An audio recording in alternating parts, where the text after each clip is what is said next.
Hi guys, and Assalamualaikum semua. Welcome back to my YouTube channel. Thank you so much dan antara korang yang sentiasa like, comment, subscribe dekat Putri punya YouTube channel. Thank you so much sentiasa support Putri. Okay, so hari ni perlu nak share dengan korang mengenai keluarga. Jadi kalau kita kata keluarga, mesti akan ada mak ayah. Lepas tu bila kita dah berkahwin and kita dah jadi sepasang, kita kata membangunkan rumah tangga, akan ada seorang cahaya mata, 2, 3 tu kiranya anak lah. Okay, jadi anak ni sebenarnya adalah penyeri keluarga.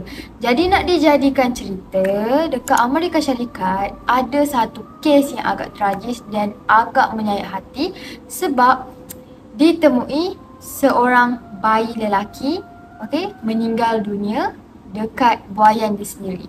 Jadi sebab apa? Putri akan share dengan korang dan korang kena dengar cerita ni sampai habis supaya korang tahulah betapa susahnya untuk menjadi seorang ibu bapa. Jadi pada 30 Ogos 2017 dijumpai seorang mayat bayi lelaki yang berusia 4 bulan di apartmen Alta Vista iaitu di Amerika Syarikat. Siapa nama bayi lelaki ni? Nama bayi ni adalah Sterling Cole. Jadi Sterling ni dia sebenarnya baru je berusia 4 bulan. Okay? Bila kita kata baby, dia memang tak tahu nak buat apa. Bila kita kata dia baby, dia memang tak tahu. Dia tak pandai nak makan, dia tak pandai nak pergi berak sendiri, dia tak pandai nak kerja sendiri, dia tak pandai nak tukar pampers dia sendiri, dia tak pandai nak bercakap, dia tak pandai nak minta tolong. Okay? Sebab dia masih baby dan dia perlukan sepenuh perhatian daripada orang dewasa. Apa yang menyayat hati dalam kes yang nak beritahu korang ni adalah, kalau korang nak tahu, Sterling ni dia dijumpai telah meninggal dunia dekat atas buaian dia sendiri dan ditemukan dekat bahagian punggung dia tu penuh dengan ruam. Sebab apa? Punca dia meninggal adalah disebabkan dia terkena E. coli. Lepas tu makanan dia tak ada nutrien, okay? Dan dia memang tak ada pengawasan daripada orang dewasa. Yang sedih yang boleh bagi tahu korang macam mana dia boleh kena E. coli tu. Penyakit E. coli tu adalah disebabkan ruam dekat punggung dia. And then dekat punggung dia tu, dekat dalam pampers, ada banyak sangat ulat.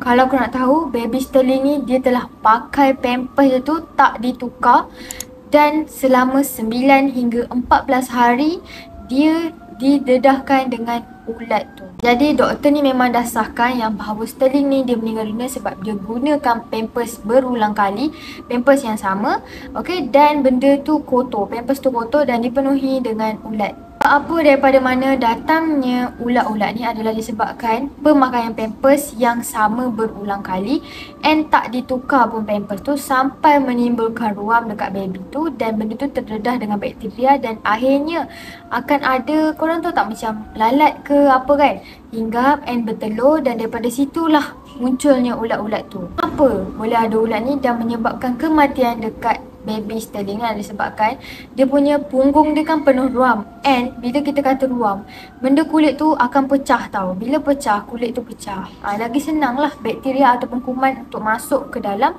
badan si baby. Tentulah parents kepada baby Sterling ni memang dituduh atas dasar membunuh anak dia sendiri, iaitu nama dia adalah Zachary Paul Cohn, iaitu bapa dia, dan juga Ian Harris, iaitu bini dia. So Putri ada bagi tahu korang ada 3 sebab kenapa baby ni dia meninggal dunia, iaitu yang pertama dia kurang zat gizi ataupun kita kata kurang nutrien. Lepas tu dia dehydrate, maksudnya dia kekurangan air dalam badan, and juga dia terkena infection daripada kuman tu. Jadi hasil berdasar diorang ni timbang baby Sterling ni dah memang tak cukup makan lah. Bayangkan baby yang berusia 4 bulan berat dia hanya 3 kilo.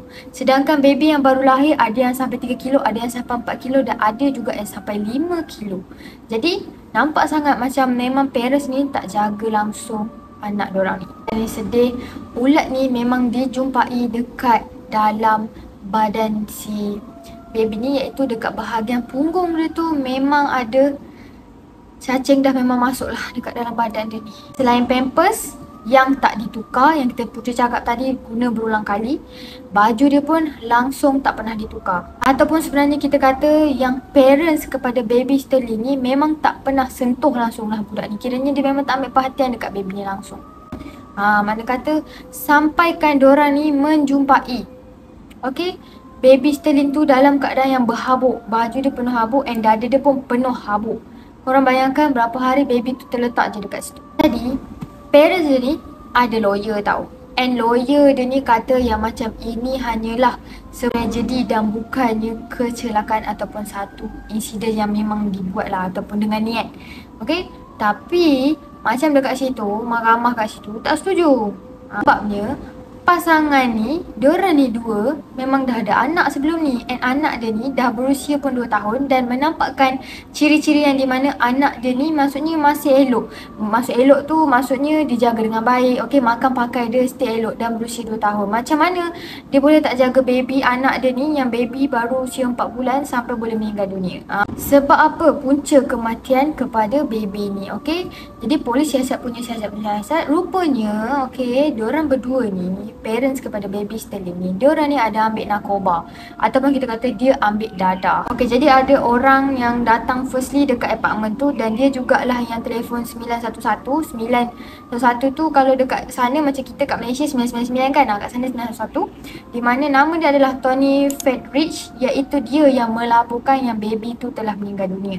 Masa Fredrich tu nampak baby tu, and time tu ada dengan baby laki tu punya ayah yang putus kata isap dadah tu, sebenarnya masa je dia tengok keadaan baby tu, dia tak ada emosi apa, macam dia just tenang macam oh macam tu je. Dia tak ada apa-apa feeling, apa-apa perasaan terhadap baby tu langsung. Jadi isteri dia ni pun kena tangkap lah sebabnya dia pun isap dadah juga kan.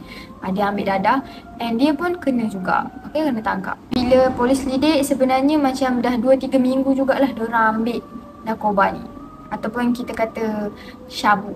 Paling sedih lah yang nak beritahu korang adalah baby ni firstly jumpa baby tu dekat dalam buaian. And bila dekat dalam buaian memang tak, kita kata tak usik langsung lah dia punya buaian tu. And baby tu dijumpai dekat dalam keadaan bilik yang panas dan juga gelap. Tapi ayah dia langsung tak ada impression macam ya Allah anak aku kenapa macam ni. Tak ada. Memang kita kata memang dia dah high sangat lah sebab dia isap dadah kan. And yang paling Puteri rasa menyayat hati adalah baby tu dipenuhi dengan ulat. Sebab apa? Lalat dah hinggap. And lalat dah hinggap jadi ulat-ulat tu semua memang cepat lah. Okay, kata baby dia bukan boleh halau-halau. Even kalau semut atau nyamuk gigit, dah kena gigit dah lah. Okay, dia nak kata apa? Paling-paling pun baby tu boleh menangis je sebab dia nak bagi tahu yang dia sakit. Tapi parents dia macam tu kan. Dan yang paling sedih lah memang dijumpai baby tu dalam keadaan selimut dia tu penuh basah. Kita kata budak tu dijumpai dalam keadaan bilik yang lembap lah. Kita kata selimut dia pun dah penuh. Korang bayangkan dalam masa 9 hingga 14 hari baby tu dalam keadaan macam tu tak diusik, baju dia pun penuh habuk ataupun kita kata dada dia tu penuh habuk, which is korang fikirlah sendiri maksudnya apa? Mak ayah dia langsung tak usik dia ataupun tak jaga dia, biar je budak tu kat situ. Yang paling sedih lah macam, tapi budak tu still bertahan lah 9 hingga 14 hari lah. Walaupun dia tak bagi susu ke apa ke, sebab tu dia kata berat dia tinggal 3 kilo je. Okay, so benda ni menyayat hati lah. Dan apa yang kita boleh fikirkan kat sini sebelum korang fikir nak ada komitmen ke apa ke, korang fikir dulu boleh ke apa nak jaga. Kalau kau rasa kau hanya mendatangkan, kau rasa benda tu mengakibatkan diri kau macam kau tak nak manage masa dan kau tak boleh ni, better tak payah ada anak. Okay, so korang thank you so much siapa yang tengok video Puteri. Korang komen dekat bawah sama ada nak Puteri cover topik apa lagi. Okay, so korang thank you so much siapa yang tengok dan sentiasa support Puteri. Bye and Assalamualaikum. Kalau ada cerita-cerita lagi yang menarik dan Puteri nak bagi tahu korang, Puteri akan upload dekat YouTube. Dan korang thank you so much siapa yang support Puteri. So korang bye and Assalamualaikum. Bye.